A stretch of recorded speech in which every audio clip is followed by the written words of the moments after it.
शुरुआत करेंगे बिहार से आ रही सियासत की उथल पुथल की खबर के साथ। जी हां, बिहार में कानून साज काउंसिल के इंतखाब से पहले ही आरजेडी को बड़ा झटका लगा। आरजेडी के 5 अरकान कानून साजिया ने एक साथ पार्टी छोड़ दी है। एमएलसी संजय प्रसाद, कमर आलम, राधाचरण सेठ, रणविजय सिंह और दिलीप राय ने आरजेडी से इस्तीफा दे दिया है। इस्तीफा देने वाले सभी अरकान कानून साजिया ने काउंसिल पहुंचकर चेयरमैन से मुलाकात की। वाज़ेह है कि पार्टी से इस्तीफा देने वाले कई लीडरान लालू यादव के भी काफी करीबी रहे हैं, लेकिन ये सभी तेजस्वी यादव की क़यादत से खुश नहीं थे। और चलिए रुख करेंगे पटना का। इस वक्त हमारे साथ मौजूद हैं हमारे साथी महफूज आलम। महफूज, सियासत में हम सभी जानते हैं कि कुछ भी यकीनी नहीं है, अभी की ताजा सूरत हाल जानना चाहेंगे। सभापति ने इसकी मान्यता दी है।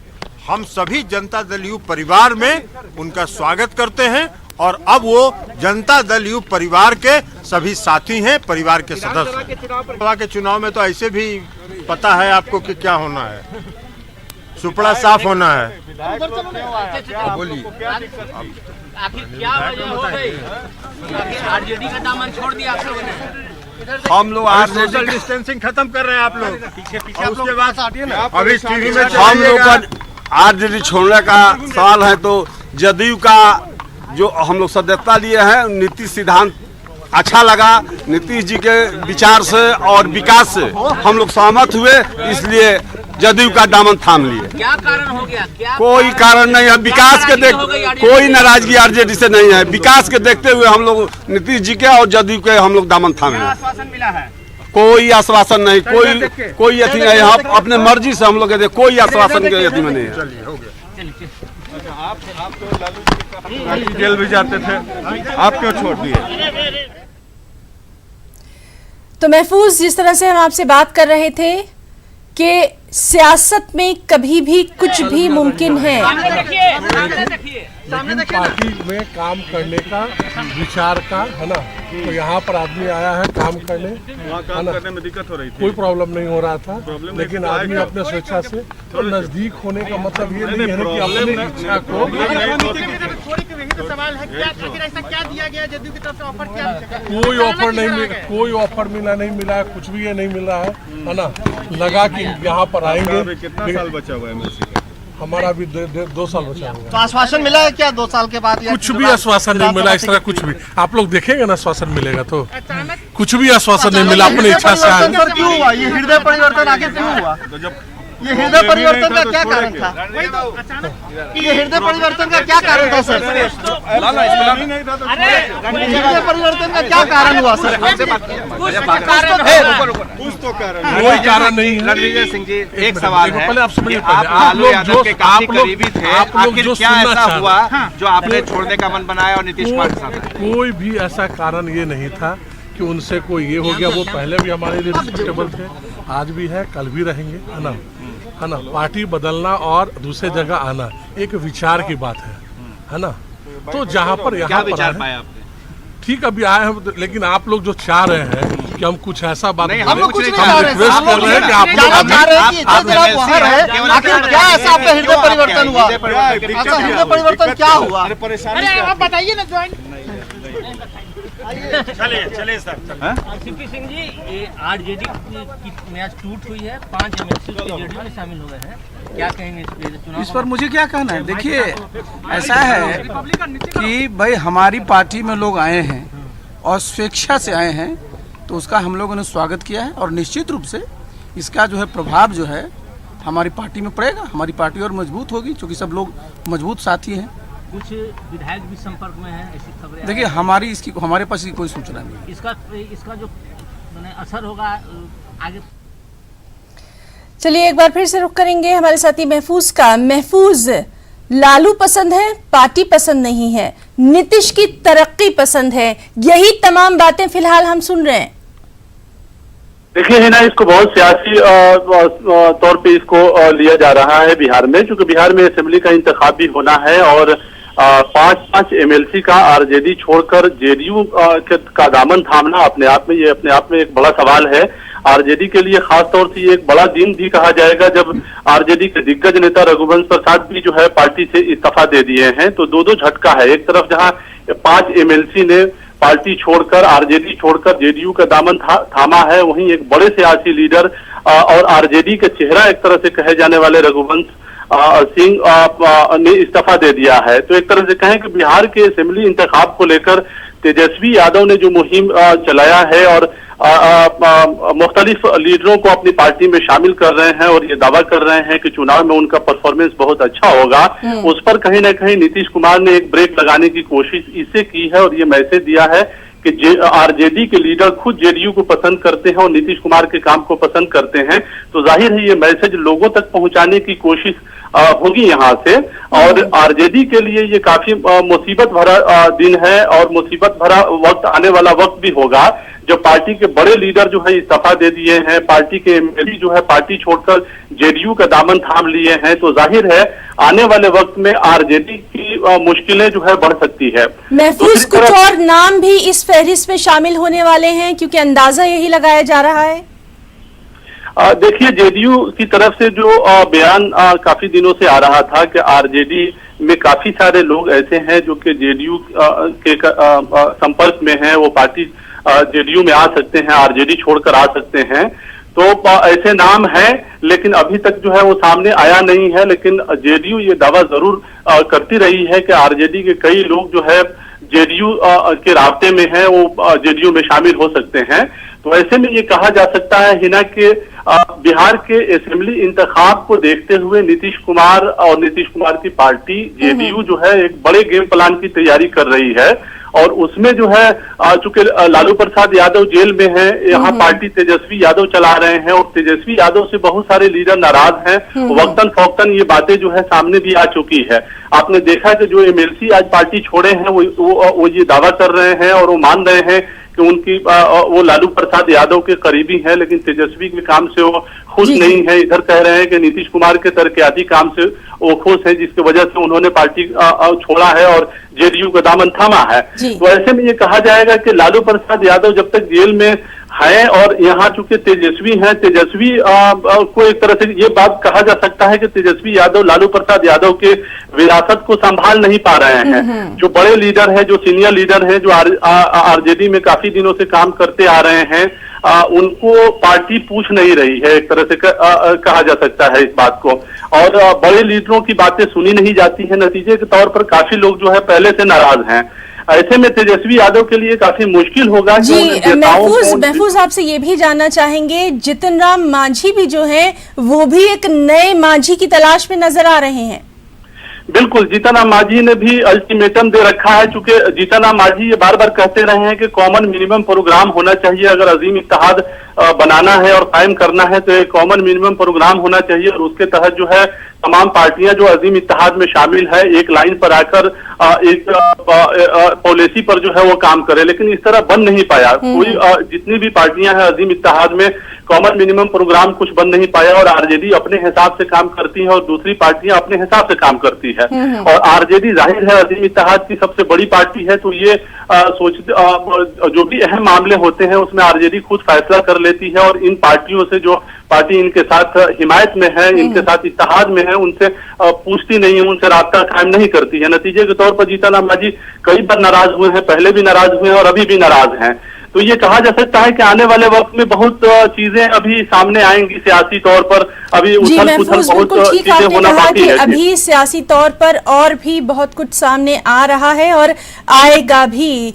कहा जाता है कि फौज जो मोहब्बत और जंग है उसमें सब कुछ जायज है, यहाँ सियासत में सब कुछ जायज नजर आ रहा है। बहुत बहुत शुक्रिया महफूज आपका तमाम तर तफसीली जानकारी के लिए। एक और अहम खबर, फौज के सरबराह जनरल नरवणे आज लद्दाख पहुंचे। हिंद चीन हालिया तनाज़े के दरमियान फौजी सरबराह नरवणे का लद्दाख दौरा काफ़ी अहमियत का हामिल है। अपने दौरे के दौरान फौजी सरबराह नरवणे फौज की 14वीं कोर के ऑफिसर से बात करेंगे। साथ ही जनरल नरवणे चीन से हुई कमांडर सतह की बातचीत का तफसीली जायजा भी लेंगे। हिंदुस्तान और चीन के दरमियान एलएसी पर कशीदगी को कम करने के लिए करीब 10 घंटे तक कोर कमांडर सतह की मीटिंग चली। खबर है कि हिंदुस्तान ने चीन को कहा कि एलएसी पर पहले जैसे हालात चीन को बनाने होंगे। गलवान घाटी में हुई झड़प के बाद दोनों मुल्कों के फौजी ऑफिसर्स के दरमियान ये बड़ी बातचीत हुई है। चीनी फौज ने इस मीटिंग के लिए पहल की थी। आज फिर दूसरे मरहले की बातचीत हो सकती है। लद्दाख सहित चीन के सीमावर्ती इलाकों में तकरीबन 35 कंपनियां और आईटीबीपी की जल्द ही तैनात हो सकती है। इस मामले में गृह मंत्रालय में बाकायदा चर्चा चल रही है और आईटीबीपी और गृह मंत्रालय में लगातार इस मामले को लेकर चर्चा चल रही है कि किस तरह से वहां पर 35 और कंपनियों को लगाया जाए। अगर इन 35 कंपनियों की अगर बात करें तो ये 35 कंपनियां देश की जो अंदर कानून व्यवस्था और कोविड मामले पर बाकायदा वहां पर तैनात किया गया था, लेकिन अब उन जवानों को बॉर्डर पे भेजा जा सकता है। इस मामले पर फैसला लिया जाएगा। इसके साथ ही गृह मंत्रालय के सूत्रों की अगर माने तो इस मामले पर एक और बड़े मसले पर चर्चा चल रही है कि वैसी अर्धसैनिक बल जो बॉर्डर सीमा पे काम करते हैं, जो बॉर्डर इलाकों में तैनात होते हैं, उनको देश की आंतरिक सुरक्षा व्यवस्था पे उसको वहां पे तैनात ना करवाया जाए। उसके लिए एक विशेष बल जो है वो उसको वहां पे भेजा जाए। इसलिए इस मामले पर हो सकता है कि आईटीबीपी, बीएसएफ जो अक्सर बॉर्डर पे तैनात होती है, उसको लेकर बड़ा फैसला जल्द ही लिया जा सकता है। और अगर इस मामले में बड़ा फैसला लिया जाएगा तो हो सकता है कि ये भी फैसला लिया जाएगा कि देश के अंदर चाहे चुनाव का वक्त हो या अन्य कानून व्यवस्था की बात हो या कर्फ्यू जैसे हालात हो, तो वहाँ पर आईटीबीपी या बीएसएफ को जो तैनात किया जाता है उसकी तैनाती नहीं होगी। उसके जगह पे दूसरे बल को वहाँ पर तैनात किया जाएगा। इस मामले में जल्द ही गृह मंत्रालय औपचारिक तौर पर एक बड़ा फैसला ले सकती है। वीडियो जर्नलिस्ट प्रकाश गुप्ता के साथ Shankar Anand, news 18 Delhi. Congress leader PL Punia का कहना है कि हिंदुस्तान और चीन के दरमियान हालिया तनाज़े का पुरअमन हल निकलने की उम्मीद नजर आ रही है। उन्होंने कहा कि हिंद चीन के दरमियान बातचीत का मुस्बत नतीजा निकलेगा। पाकिस्तान के बीच में जो लद्दाख में हो रहा है तो उसमें बड़े सवाल खड़े किए हैं और हमने स्पष्ट रूप से कहा है कि हम देश की सिक्योरिटी के मामले में पूर्णतया सरकार के साथ में हैं और हमें पूरा गर्व और भरोसा है अपनी सेना के ऊपर कि वो दुनिया की सर्वश्रेष्ठ सेना है और उनके हाथों में देश की सिक्योरिटी वो पूरी तरह से सुरक्षित है। और हमारे राष्ट्रीय अध्यक्ष ने तो यहाँ तक भी कहा था कि अपनी फौज की सुरक्षा सुनिश्चित करने के लिए, उनकी भी सुरक्षा सुनिश्चित करने के लिए हम किसी भी सीमा तक बलिदान देने को तैयार हैं। जम्मू कश्मीर के पुलवामा में एनकाउंटर हुआ जिसमें 2 मिलिटेंट हलाक हुए। महलूक मिलिटेंट की शिनाख्त अभी तक नहीं हो पाई है। एनकाउंटर में सीआरपीएफ का एक जवान भी शहीद हो गया। सिक्योरिटी फोर्सेस की मुश्तरका टीम ने इस ऑपरेशन को अंजाम दिया। इलाके में इंटरनेट खिदमत बंद कर दी गई हैं। कोरोना की बात करेंगे जिसका कहर लगातार बढ़ता जा रहा है। हर गुजरते दिन के साथ मुल्क में कोरोना के मामलों और उससे हुई अमवात में तेजी देखी जा रही है। ताज़ा आदादशुमार के मुताबिक मुल्क भर में 24 घंटों में 312 लोगों की कोरोना से मौत हुई, जबकि 14,933 नए मामले सामने आए। इसके साथ ही मुल्क भर में कोरोना के अब तक 4,40,215 मामले सामने आए हैं, जबकि अब तक कोरोना से कुल 14,011 अफराद की जानें जा चुकी हैं। मुल्क में कोरोना से सबसे ज़्यादा मुतासर रियासत महाराष्ट्र में कोरोना के मामले बढ़कर 1,35,796 हो गए हैं, जबकि महाराष्ट्र में कोरोना से अब तक कुल 6,283 लोगों की जानें जा चुकी हैं। दिल्ली में कोरोना के मामले बढ़कर 62,655 हो गए हैं। दिल्ली में कोरोना से अब तक कुल 2,233 लोगों की मौत हुई है।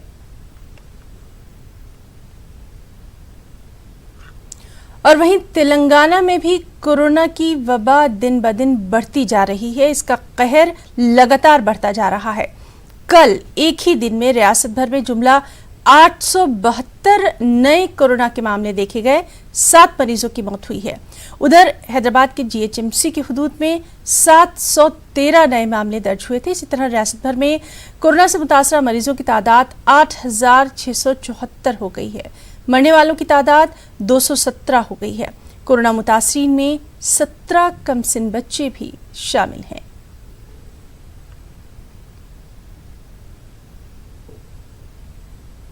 सऊदी अरब की हुकूमत ने रवां साल कोरोना के पेश नज़र हज के ताल्लुक से अहम फैसला लिया है। सऊदी हुकूमत ने इस साल सिर्फ सऊदी अरब में मुकीम अफराद को ही हज करने की इजाज़त दी है।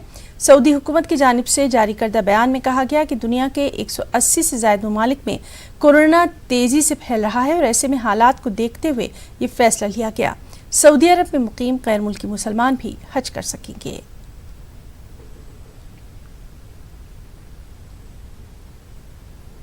सऊदी अरब सरकार के इस तमाम बड़ी जो कोरोना की महामारी है उसकी चुनौतियों को देखते हुए जो सऊदी अरब की सरकार का फैसला है, उस फैसले का सम्मान करते हुए हमने फैसला किया है कि इस वर्ष हज 2020 में भारत से जाने वाले हज यात्रियों को सऊदी अरब हज यात्रा पर नहीं भेजा जाएगा।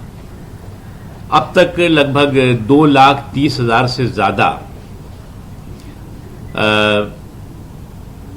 भारतीय मुसलमानों ने हज यात्रा के लिए आवेदन किया है और आज ही से, बल्कि जिस समय हम आपको ये सूचना दे रहे हैं उसी समय से सभी जो 2,30,000 आवेदन जिन लोगों ने किया है उनका पैसा बिना किसी कटौती के सभी लोगों को डीबीटी के जरिए ऑनलाइन पैसे वापस कर दिए जाएंगे। रांची के इस्लाम इलाके पिथलकदवा के लोगों को मरकजी वजीर मुख्तार अब्बास नकवी के जरिए फराहम करदा एम्बुलेंस से बड़ी राहत मिली है। तकरीबन 1 साल कबल Shaheed Sheikh Bhikmari health and education society नामी तंजीम को फराहम करदा इस एम्बुलेंस से लॉकडाउन के दौरान इलाके के गरीब लोगों को तिब्बी मदद मिलने लगी है। इलाके के लोगों ने इसके लिए मरकजी वजीर मुख्तार अब्बास नकवी का बेहद शुक्रिया अदा किया, साथ ही मजीद सहूलतें मिलने की उम्मीद भी जाहिर की।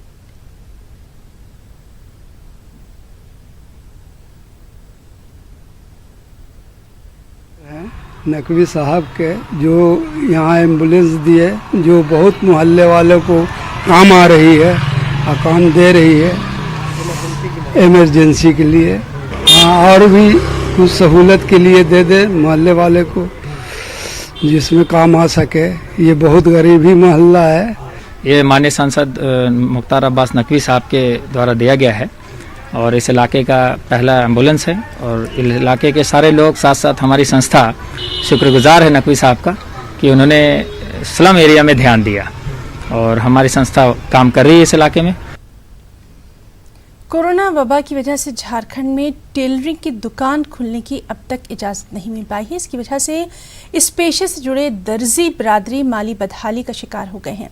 लॉकडाउन के दौरान इन लोगों के पास जो भी थोड़ी बहुत जमा पूंजी थी वो भी ख़त्म हो गई है। कुछ लोग फलाही तंजीमों की मदद से अपने और अपने अहल खाना के लिए खाने पीने का इंतज़ाम कर रहे हैं।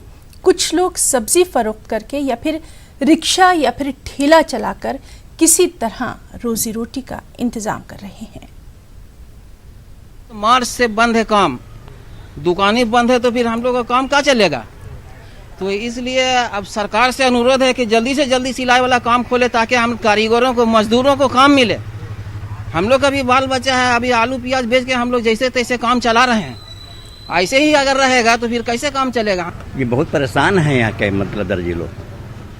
अरे ये सिर्फ यहाँ नहीं, हम हजारीबाग से में लौटे, पूरे झारखंड में यानी हम लोग का तो सिलाई पैसा है और अभी तक दुकान किसी का खुला भी नहीं और ना परमिशन दे रहा है, तो फिर खाना पीना कहाँ से होगा। लोगों को तो जो है 3 महीना 4 महीना हो गया है, जो टोटल बंद है, परेशान है। कल से जो है थोड़ा बहुत जो है शुरू किए हैं यहाँ पर, बाकी तो दुकान अभी तक जो है खुला नहीं है।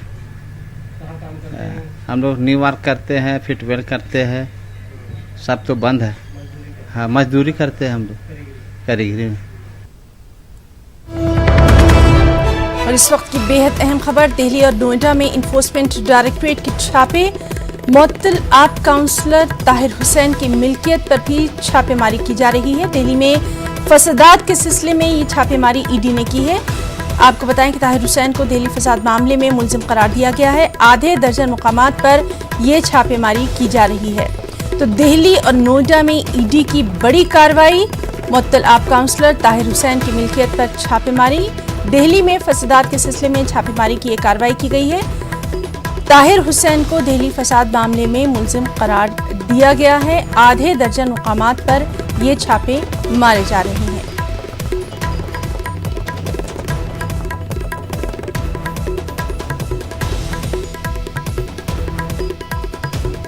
तो बेहद अहम खबर, दिल्ली और नोएडा में ईडी की बड़ी कार्रवाई। पेट्रोल और डीजल की कीमतों में लगातार इजाफा जारी है। डीजल की कीमत रिकॉर्ड सतह पर आ गई है। पेट्रोल में 20 पैसे और डीजल में 55 पैसे फी लीटर का इजाफा हुआ है। पेट्रोल की कीमत 17 दिनों में 8 रुपये 50 पैसे, डीजल की कीमत 10 रुपये 1 पैसे बढ़ गई है। पेट्रोल और डीजल की कीमतों में इजाफे से आम आदमी बेहद परेशान है। इसमें जो बहुत दिक्कत हो रही है, ऐसे बढ़ेगा रेट तो कैसे काम चलेगा। हम लोगों की इतनी आमदनी भी नहीं है और ऐसे फिर दिक्कत हो जाएगी। हर आदमी को दिक्कत है। बहुत ज़्यादा जनता त्रस्त है और जनता में तो हम भी हैं। इस पर कुछ अंकुश लगना चाहिए। हाँ, ये बढ़ना नहीं चाहिए, लेकिन अब गवर्नमेंट को क्या बताया जाए, ये जो है ज़रूरत से ज़्यादा ही बढ़ गया है। पेट्रोल के दाम बढ़ रहे हैं, उस तरीके से पब्लिक की जेब पे भी इफेक्ट पड़ रहा है। एक तरफ सरकार जो है कह रही है कि पैसा नहीं है, प्राइवेट आदमियों को जो है उनको कम किया जा रहा है, नौकरियों से कम किया जा रहा है, और एक तरफ पेट्रोल के दाम बढ़ा रहे हैं, तो पैसा आदमी कहाँ से लाएगा? अपना घर चलाएगा कि पेट्रोल का खर्चा निकालेगा कि क्या करेगा? एक्चुअली अभी कोविड में इतनी परेशानियां हो रही हैं कि मतलब घर चलाना भी मुश्किल हो रहा है। अब इसके जरिए पेट्रोल के दाम भी बढ़ जाएंगे तो पॉकेट पे बहुत भारी हो जाएगा। महंगा तो होगा तो परेशानी तो होगी ना।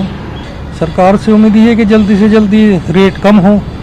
सर लेबर लोग के ऊपर तो हम तो लेबर है ही, परेशानी तो है ही। कमाएंगे भैया 200 रुपये, पता चले 150 रुपये कन्वेंस जा रहे हैं, तो बचेंगे क्या? बहुत मजबूरी है। यार फ़र्क तो बहुत पड़ रहा है, फ़र्क तो बहुत पड़ रहा है। आप समझ लीजिए कि ऑफिस आना जाना है, मेरा गाज़ियाबाद से गुड़गांव आना जाना है डेली का, और सैलरी भी कट हो ही रही है कहीं ना कहीं, और इसका फ़र्क तो पड़ता ही है। चाहे आप आम आदमी में ले लो, चाहे अमीर गरीब की कोई फ़र्क नहीं पड़ता है। पर पेट्रोल तो पेट्रोल है, पैसे तो लगते ही हैं। पेट्रोल अब डीजल के बराबर हो गया तो दिक्कत तो आ रही है। हर दिन अप डाउन करना पड़ता है, ऊपर नीचे, और क्या बोलते हैं, अप डाउन करने पे अब मेरे को ऐसा लग भी रहा है कि आजकल ज़्यादा पेट्रोल भराना पड़ रहा है। इस हिसाब से मतलब कि लगातार 15 दिन से लगातार बढ़ रहा है डीजल पेट्रोल का दाम। आज देखा जाए आम आदमी की कमर टूट गई है।